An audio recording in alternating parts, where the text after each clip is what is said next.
Hello students, welcome to the third lecture of the chapter Halogen Derivatives. Let's begin today's lecture with the method of preparation of haloarenes or aryl halides. Only two methods are there which we'll discuss for preparing haloarenes. Number one is by electrophilic substitution of benzene or derivative of benzene, and number two is by Sandmeyer's reaction. Let's begin with the first method. Benzene on treatment with chlorine or bromine in presence of a suitable Lewis acid like anhydrous aluminium chloride undergoes electrophilic substitution reaction and forms aryl halide. Okay, so here we'll get chlorobenzene and HCl is formed as the byproduct. Similarly, if we have benzene and by doing the direct bromination of this benzene, again in presence of some suitable Lewis acid like iron in dark, it will undergo electrophilic substitution reaction resulting in the formation of bromobenzene. Now these are the reaction where benzene is undergoing what? Electrophilic substitution reaction. When we are substituting the halogen to benzene, we know that all the 6 carbon in benzenes are exactly same. So bromine is going to any carbon will make only one kind of product, that is bromobenzene. Okay. Now let's see what happens when we prepare the haloarenes from a mono-substituted benzene. Now let's take toluene. Toluene is mono-substituted benzene. If we want to do the halogenation of it, let's take Cl2. Again in presence of suitable Lewis acid, let's take anhydrous AlCl3. Now what we are going to get? Now you can observe there, now all the 6 carbon of benzene are not same. These 2 carbons can be termed as same carbon because they are at the same distance from the substituent which is attached to our benzene ring. These 2 carbons can be termed as the same carbon, and there is another carbon at this position. So how many types of carbons do we have now? We have 3 different types of carbon which are at 3 different positions from our substituent. Now mono-substituent benzenes, the substituent will have a directing influence on the coming group. Here alkyl group is our substituent, and these alkyl groups are ortho-para directing. It means they will direct the position of the coming group to ortho position and to para position. We know that the second position, both the second positions are ortho position, third position are para position, and this fourth position is third position is meta position, and this fourth position is your para position. Okay, so as methyl is ortho-para directing group, we are going to get the mixture of product which would be orthochlorobenzene plus para-chlorobenzene. Okay, and it is not benzene, actually it is orthochlorotoluene and para-chlorotoluene. So you are going to get the 2 isomers of the substituted chlorotoluene. The separation of these 2 isomers is easy because the melting point of the ortho and para groups are different, quite different, and they can be easily separated from each other. In this method of preparation, I have shown only direct chlorination, direct bromination of the benzene or substituted benzene, but I have not shown the iodination and fluorination.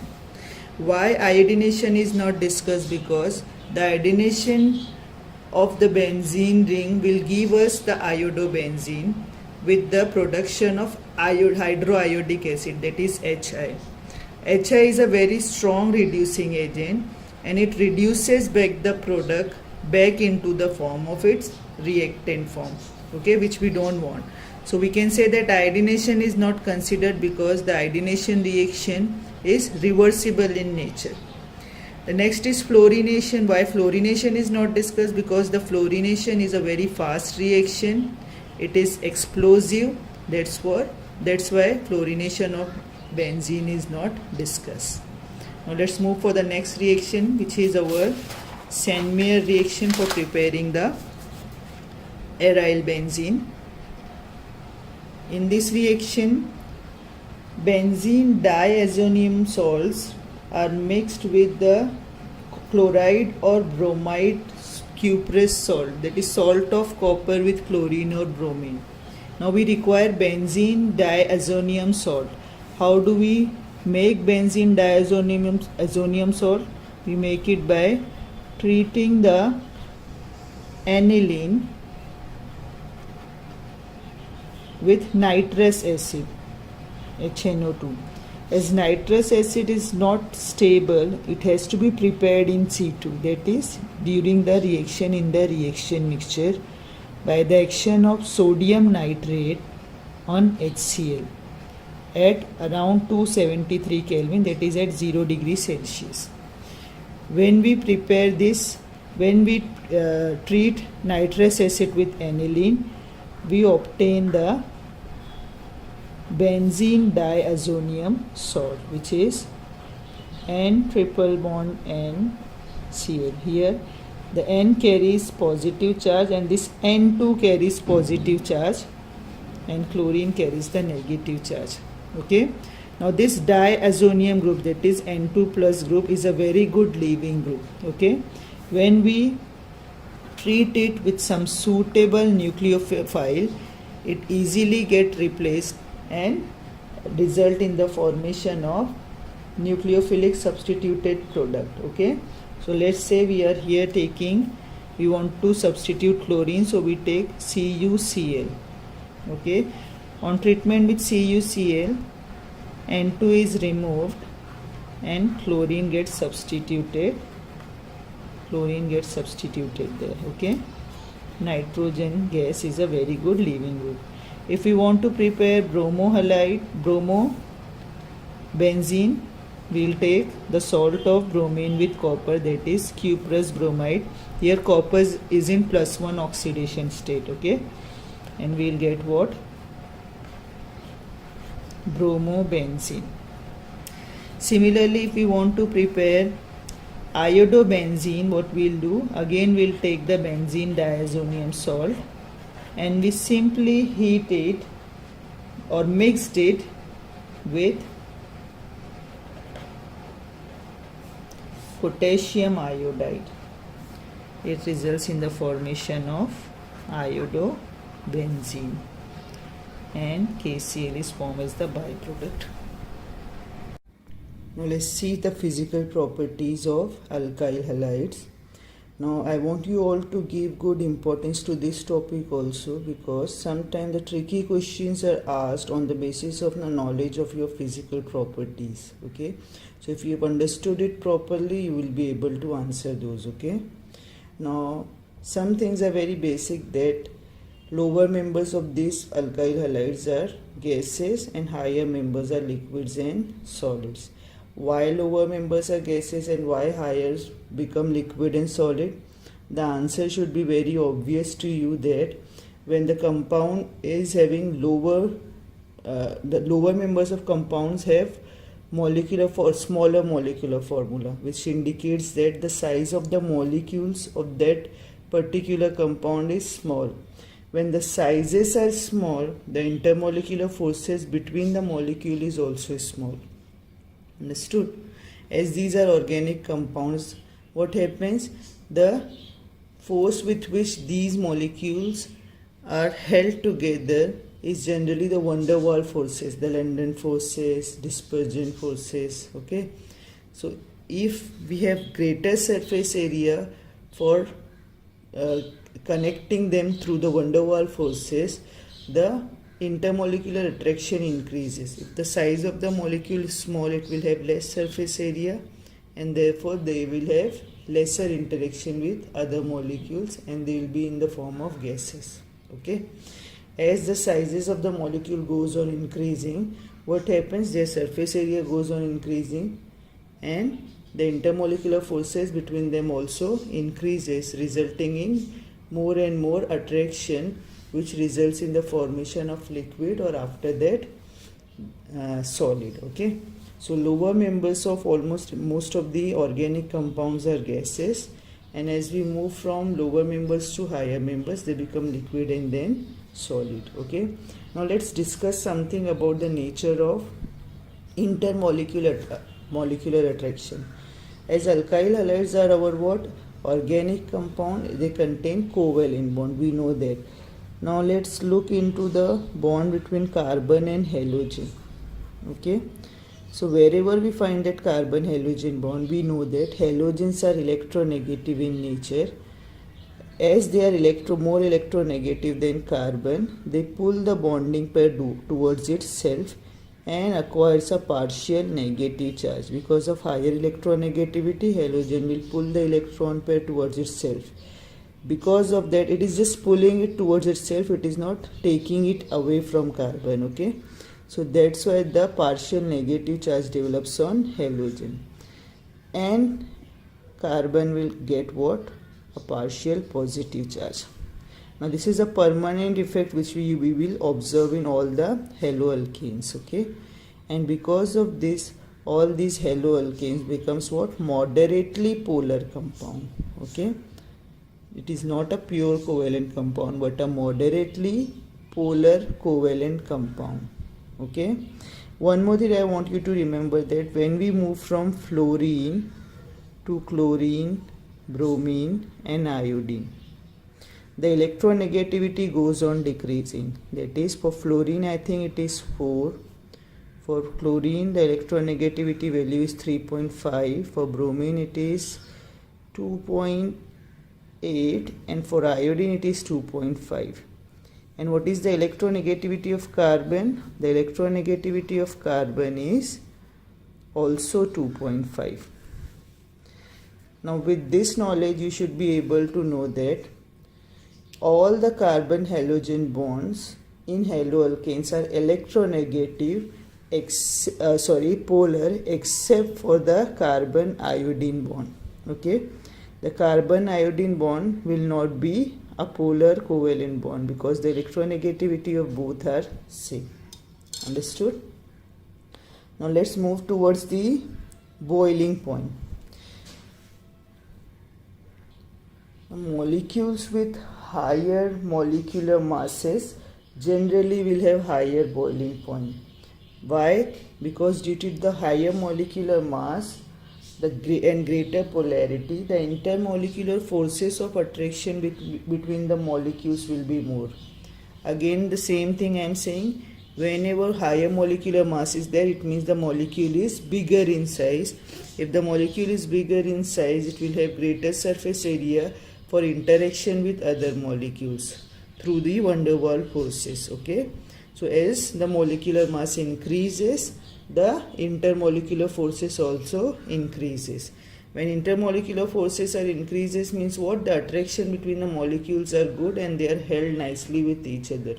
Okay, therefore the boiling point goes on increases. Okay, so boiling point increases from lower alkyl halide to higher alkyl halide. Now if we consider the alkyl halide having same molar mass, and we look into the different isomers of these alkyl halide, you will observe that straight chain alkyl halides will have higher boiling point. That is, the interaction between the straight chain alkyl halide will be greater than the branched alkynes. For example, let's take the example of bromobutane. Here you can see that in the first example I have taken the straight chain of primary bromobutane. Okay, here what happens, you will observe the boiling point is 375 Kelvin. For secondary bromobutane it is 364, and for tertiary it is 346 Kelvin. Okay, the boiling point is decreasing from as the branchings are increasing. Okay, why this is happening?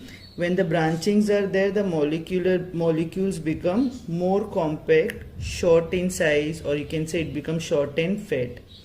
And because of that, what happens? The surface area available for interaction with the surrounding molecule also decreases, and hence the intermolecular interaction decreases. Understood? So straight chain alkane will have the greater surface area than the branched alkanes, therefore they will have more interaction and their boiling point is greater than the branched alkanes. You can look into the example here. Another important property is solubility. As we know that haloalkanes are organic compound, they are readily soluble in organic solvent, but they are insoluble in water. One question may arise that as haloalkanes are moderately polar compound, they should be soluble in the polar solvent like water. So why it is not soluble in water, being a moderately polar compound? The reason is that in water, the water molecules are held together by strong intermolecular forces of attraction. Apart from the dipole-dipole interaction and van der Waals forces, there is hydrogen bonding that held the molecules together. The hydrogen bonding strength are greater in magnitude than the other kind of intermolecular forces of attraction. That's why alkyl halides are not able to break that hydrogen bonding between the water molecules and accommodate itself within the water molecule. Okay, the reason behind it is what? The water molecules are tightly held together due to the presence of hydrogen bonding, and alkyl halide is not able to accommodate itself within the water molecule by overcoming the force of attraction due to the hydrogen bonding between the water molecule. Understood? In the same way, aryl halides are also show the same behavior. They are soluble in inorganic solvent but insoluble in water. Now, if we have a di-substituted aryl halide like dichlorobenzene or dibromobenzene, we'll observe that the melting point of para isomers are quite high as compared to the ortho and meta isomer. This is because the para isomers have symmetrical structure and they can easily fit into each other to give a symmetrical lattice structure. That's why para isomers are more compactly packed and their melting point is higher than the meta and ortho isomers. Let's check the comprehension. The question is to arrange the following molecules in increasing order of their boiling point. Let's take the first example first. In the first example, we have trichloromethane, then chloromethane, dichloromethane and tetrachloromethane. In all these four molecules, the carbon are same, number of carbon is only 1, and halogens are also same. All have chlorine as halogen attached to it. Okay, so these are the derivative of methane. Now, boiling point of any substance mainly depends on its molar mass. Greater molar mass means higher boiling point and lower molar mass means lower boiling point. Now we have to identify among these which will have the lower molar mass and which will have the higher molar mass.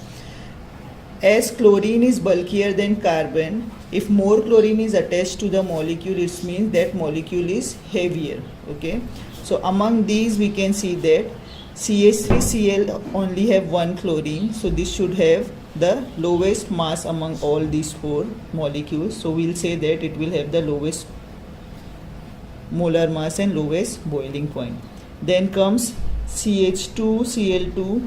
It have 2 chlorine, so it will have the greater molar mass as compared to monochloromethane, and its boiling point would be greater. Then comes what? Your trichloromethane, and in the last the highest boiling point will be of tetrachloromethane. So this is the increasing order. It will have greatest and it will go in this way. Now let's do the second example. Here we have ethyl bromide, ethyl iodide, methyl iodide and methyl chloride. Okay, now we'll compare these. We'll find that we have two different types of alkyl groups and two different types of halogens attached here. Okay, so let's take the smaller one first. We have methyl chloride and methyl iodide. Both have 1 carbon and 1 halogen. But which halogen is bulkier, chlorine or iodine? Iodine is bulkier than chlorine. So out of these two, CH3Cl will have the lower boiling point because it is smaller in size and will have low molar mass. Then we'll have CH3I because iodine is bigger than chlorine. Its molar mass is more, so its boiling point will also be more. Then out of these two, bromoethane and iodoethane will have.